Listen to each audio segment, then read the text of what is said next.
Monsieur le Président de la République, notre équipage de la flottille de la Liberté arrivera dans 48 heures à proximité des côtes palestiniennes, avec un soldat français qui parle actuellement. Nous sommes toutes et tous viscéralement attachés au droit et à la justice. Notre faction illégale, politique et profondément pacifique. Aussi, dit rapporteur spécial des Nations Unies, il exigeait un passage sûr pour la flottille de la Liberté. À ce titre, ils ont rappelé deux éléments essentiels. Le premier étant que la population de Gaza est en droit de recevoir de l'aide humanitaire par voie maritime, y compris dans le contexte d'occupation que nous connaissons. Le deuxième élément est que les eaux territoriales contrôlées par Israël appartiennent en réalité aux Palestiniens et que Israël ne peut pas convoquer ce prétexte pour procéder à notre arrestation ou à l'interception de notre navire. Monsieur le Président, au nom de la France, signataire de la Charte des Nations Unies, du Statut de Rome et de la Convention des Nations Unies contre l'apartheid et le génocide, agissez maintenant car le règle vous regarde. Si nous venions à être attaqués par l'armée la plus agressive et la moins éthique qu'il soit, dirigée par un criminel de guerre, c'est toute une partie de notre humanité qui sombrera, à l'image de notre navire.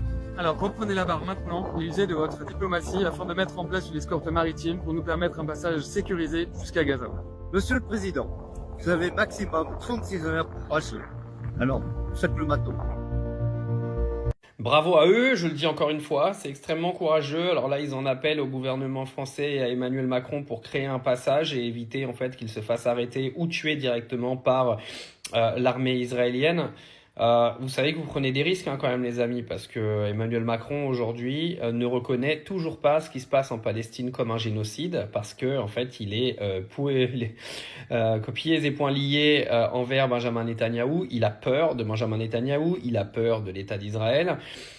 Et compter sur Emmanuel Macron pour vous sortir de la merde, je suis absolument pas sûr que c'est vraiment une stratégie très efficace.